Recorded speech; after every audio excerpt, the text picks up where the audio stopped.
What's going on, guys? PXCam20 back with a brand new video. We are doing daily race B here today as we are going around Spa-Francorchamps for 3 laps on the Group 4 car. So no tire wear, no fuel consumption, just flat out balls to the walls type of race.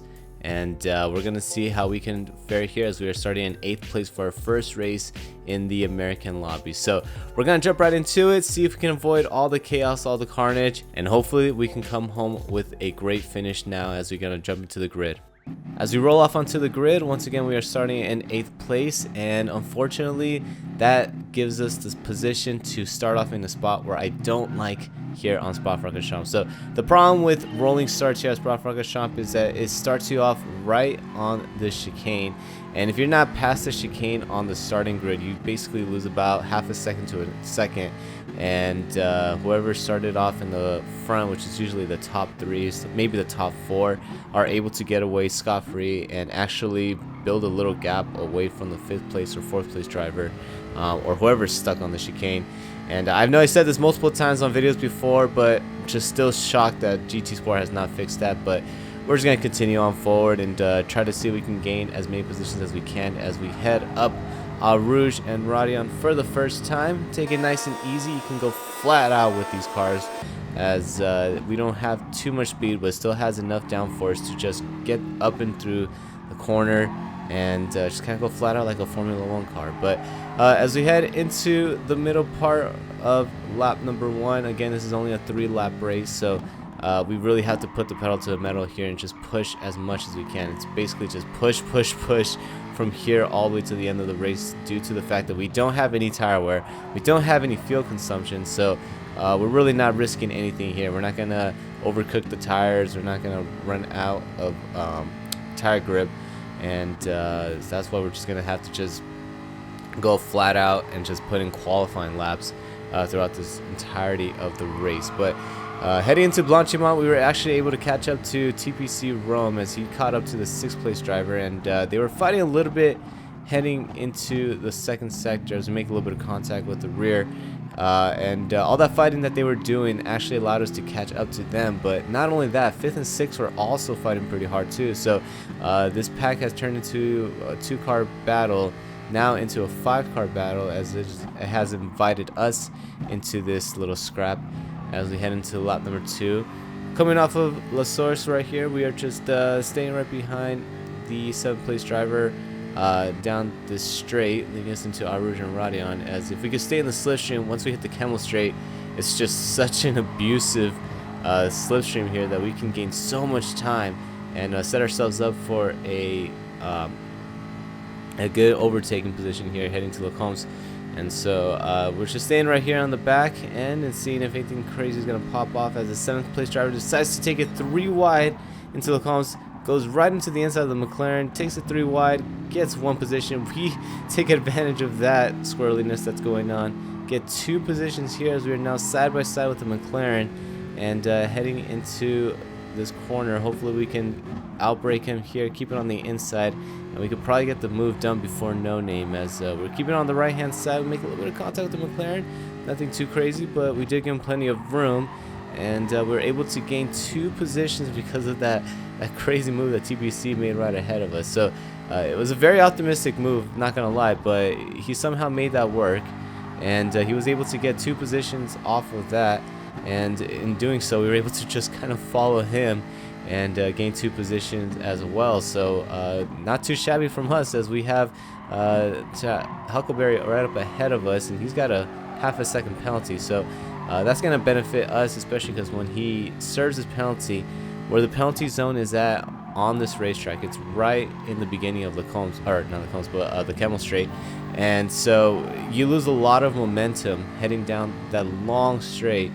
And so with that being said, it's going to basically turn from a half a second penalty all the way up to about a 1 second penalty, and again, it's just really bad for whoever has to serve, because everyone behind just gets usually a free position if they're close enough. But we don't want to fight with TPC right now, is because we just want to see if we can push him to try to catch up to Huckleberry. So once Huckleberry does serve that penalty, we can easily capitalize on that and gain one free position, and then we can fight with TPC all the way from here until the end. So on the final lap now, yeah, we got here pretty fast. Again, it's only 3 laps, so I wish it was 4 laps. If it was 4 laps, it would have been a little bit more fun in my opinion, because it would have gave us more time. Jesus, my English is off. It would have gave us more time to go for more overtakes and fight a little bit more. It just gives us a little more time to kind of build up a little strategy throughout the race and just not force our way around some of these guys. But heading down the Camel Straight, we did lose a little bit of time to Huckleberry, as he does have to service half a second penalty.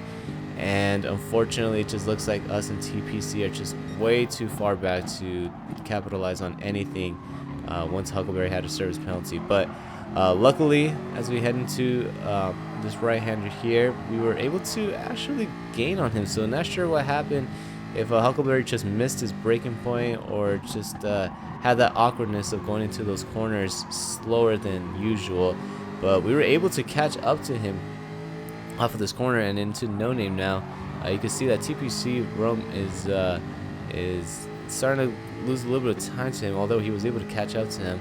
And we're just waiting here patiently, because again, I don't want to fight with TPC. I want him to catch up to Huckleberry, so that when he does try to go for an overtake, we could probably sneak on by with him, and then we could try to fight for that 4th place position. But time is starting to run out here, as we're already halfway through the lap, and there's only so many opportunities that you can try to make an overtake on this racetrack, and we're about to close on just all of them here, as we basically have maybe 2 more spots that we could try to make an overtake, and that's one through Blanchimont if we want to be very risky, and the second one is going to be heading into the chicane. But as we head down the straight now, we're heading into Blanchimont, and we're just too far back right now, as TPC gets the great slipstream from Huckleberry. He's going onto the right hand side, try to extend his entrance into Blanchimont, gets a really great exit.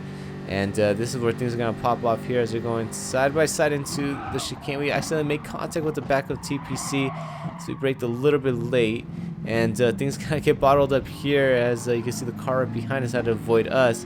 And coming out of the final chicane, we finished this race in 6th place with a RAM implemented on this race. And unfortunately for TPC, we just kind of misjudged our braking zone, ran to the back of him, and he wasn't able to get around Huckleberry. So I apologize much to TPC for that incident, but we're just going to have to continue on forward, and hopefully we can get a better position on this next race. Now, as we jump into our second race, we had decided to hop over the pond and go into the European lobbies. So starting off 3rd here in our British account, we are going to see if we can come home with a win, because we are going to be starting in a good spot. So you can see where we started off, and I believe 4th place as well. We were able to start right after that chicane, and you can see already right off the bat we already have a 1.5 second gap from us to 4th place, and that's kind of the advantage that you get here starting off in the top 3, top 4, as if you get put anywhere on that chicane or behind, you just have a huge disadvantage from the start of the, or on the get-go of this race. And the fact it's only 3 laps doesn't give you enough time to really catch up. Unless you're super quick on race pace, then it's not too big of an issue for you. But it gives everybody up ahead after that chicane a huge advantage. And you can see right here how big of an advantage we have as we head down the Camel Straight for the first time on this race. So right behind Kev, heading into Lacombe, we're just taking it nice and easy. We do have plenty of time to make an overtake on him, and then maybe we can catch up to the Croatian of Crater in 1st, and we can come home with a win here. But after the 2nd sector right here, we're all over the back of Kev, as he decided to pick the Peugeot. And the Peugeot, in my opinion, is one of the weaker cars on this racetrack when it comes to the corners. That just has so much understeer on the exit. It is going to be great on the straights, but I just don't want to sacrifice that straight line speed for the cornering, as the entire 2nd sector you're basically on the back end and being pressured, because you don't have the grip that some of these other cars have, like the Jaguar. But we get a great run here going into Blanchimont, but Kev decides to kind of squeeze us out on the right hand side, and in doing so we get very dirty tires there, as we run wide off of Blanchimont, And not only that, we get a half a second penalty for going wide, I believe, on the entrance. And so that's not great for us, as we kind of had nowhere to go. If we would have kept it on the track, we would have spun out Kev. And now we have to serve this half a second penalty, and we lost a lot of time to Kev. So going into the first corner, we accidentally get rammed from behind by Utopolo, and we just get obliterated here as we come out of the first corner and try to find our way back onto the track and safely rejoin. But you can see that Utopolo decided to back out of the move there. He know that he accidentally rammed me, and that's good, good sportsmanship on him, as he decided just to wait for us and let us get back onto the track. But unfortunately, we still have that half a second penalty. That wasn't his fault, so we're gonna have to serve the half a second penalty. If he gets around us, then he gets around us. But we head into the penalty zone. You can see that we lose time to the Spaniard in third, and now we're starting to get pressure from the two guys right behind us. We brake as early as we can to kind of get our braking point right, because with that slowdown, it really screws up where your braking point is supposed to be at for that corner, and we might slow down a little too much as we get overtaken by Jersey and Utopolo here for fourth. So we're stuck now right behind Euro Jersey. We were setting ourselves up to get a top 3 or a top 2, maybe even a win here, but due to that penalty and that force off the track, we're finding ourselves here in 6th. So we're just gonna see if we can do some damage control and hopefully try to get back this 3rd place position as we go side by side with Jersey into the chicane. So nice little side by side racing with him. We get a very great run down the straight as we're gonna head into the inside, heading into the source. Try to brake as late as we can compared to Jersey. He just had a little bit more grip than us, and he was able to etch us out here. But we're gonna have the slipstream heading off of Rouge and Radion, so maybe heading down the Camel Straight, we can get around him, set ourselves up for an overtake, and get that 5th place position before heading into the 2nd sector. As we're setting ourselves up here, going up Radion, we take a nice and easy cornering entrance and exit out, and you can see right here we're now starting to get the slipstream of Jersey, and we move to the right hand side, go side by side with him, who's gonna brake later as we head into Le Combs, and we brake later than him. We're able to keep it on the inside, make it stick, and we are now promoted up into 5th place. So we got Utopolo and the Spaniard right up ahead of us, not too far, so it's still in the realm of possibilities to get the 3rd place position. We just gotta make sure that we get through the 2nd sector nice and fast, but as we come out of the 2nd sector, we just weren't able to do that. So surprise, surprise, PXCam wasn't able to go fast on the 2nd sector of Spa. But anyways, that's not really news. But we get into Blanchimont for the last time here on this race, and it was looking like we were going to be set up for a 5th place position. We were actually able to pull away from Jersey. So 3rd and 4th, we're just running some amazing lines and some amazing lap times. So luckily we were able to kind of stay with them. But off of the chicane, Utopolo decides to be a really great lad and just backs out before the start finish line and gives us back the position. So not sure why he gave us the position back. I know he felt bad for ramming us off into turn number 1, but again, I only lost the position because of the penalty that was given to us by the move on Kev. So I know Utopolo felt a little bit guilty for that, but he didn't have to give us the spot back. But I am going to thank him for that. So Utopolo, if you are watching this, thank you again for giving me the spot. Didn't have to do it, but good sportsmanship on you.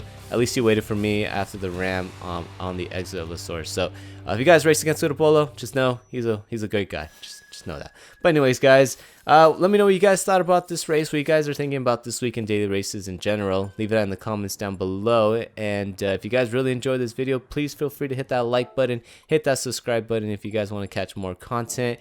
And if you guys want to follow me on the Twitters, Instagram, or even on Discord, feel free to check out all those links in the description down below. And since you guys made it to the end of the video, I hope you guys enjoyed it, and I'll see you guys on the next one. Peace out.